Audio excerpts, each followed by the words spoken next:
So my wife Liz and I had been in the Peace Corps for about 6 months at this point in time, and things were going not great.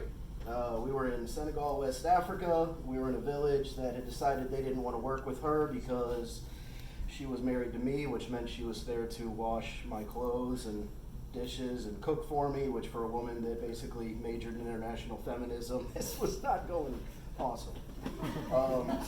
Also, the water was killing her. She was having horrible bouts with diarrhea with plenty of blood and pus in it for about 2 months. It was literally, it was awful. It was literally killing her.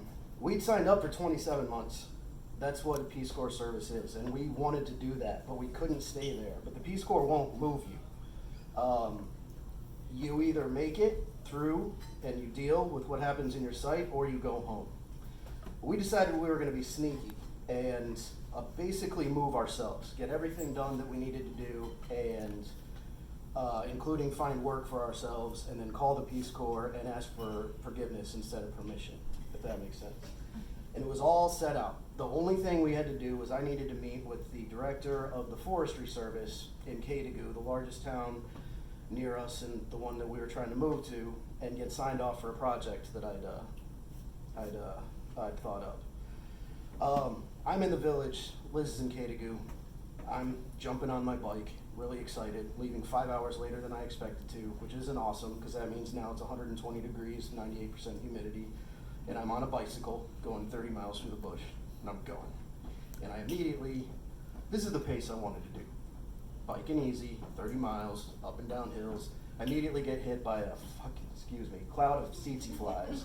You get bit by one of those, it's like a molten metal bee sting. It sucks. And as soon as they hit you, I'm like bike sprinting up and down hills, 3 miles they chased me until I finally lost them. And now I'm just beat, I'm exhausted. It's sweating bullets, sun's beating down, and I'm just in a trance, like just trying to chug up these hills. And I'm so zoned out that I almost run into a warthog that's running out of the bush and across the road, which is crazy, like almost flip over my handlebars. You never see warthogs out in the open during the day. I'd seen one way in the distance. And as I'm staring where it was, like 9 more warthogs and a ton of little babies run after it. I'm like, oh my God, this is so cool because little babies are really cute, I'm not gonna lie. I watched them and I'm like, all right, cool, and I keep going. I'm like, ugh.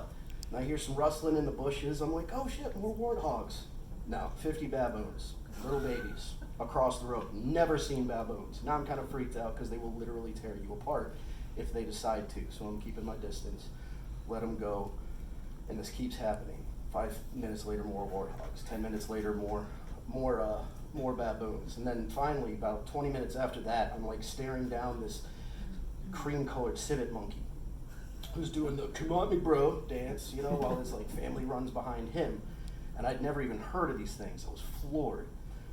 So I get back on my bike and now I'm going and I'm just thinking about like this gift that the universe has given me. This is so rad to see this wildlife. So mesmerized, never occurs to me to wonder why everything's running.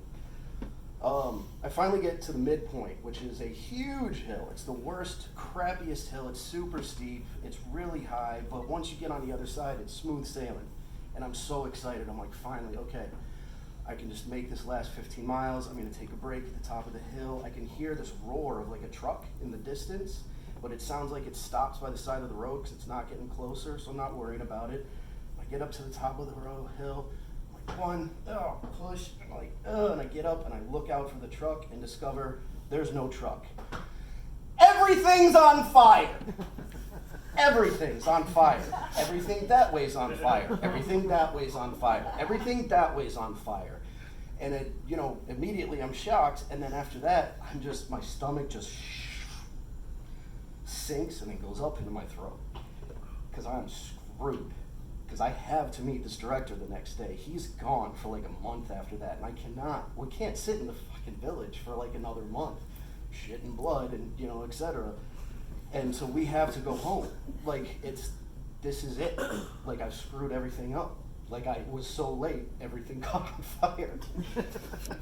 So I just kind of roll down the hill towards it. I don't know what I'm thinking, but I want to get as close to it as I can. I want to feel the beat of this fire on me, and I want to stare it down. I don't know if I wanted to punch it or what. But I creep up on it, and I get closer, and I get closer, and I'm not feeling it. And all of a sudden I realize I'm on the road, and there's fire all around me, and it's warmer, but it's 120 degrees already. It's not like that much worse.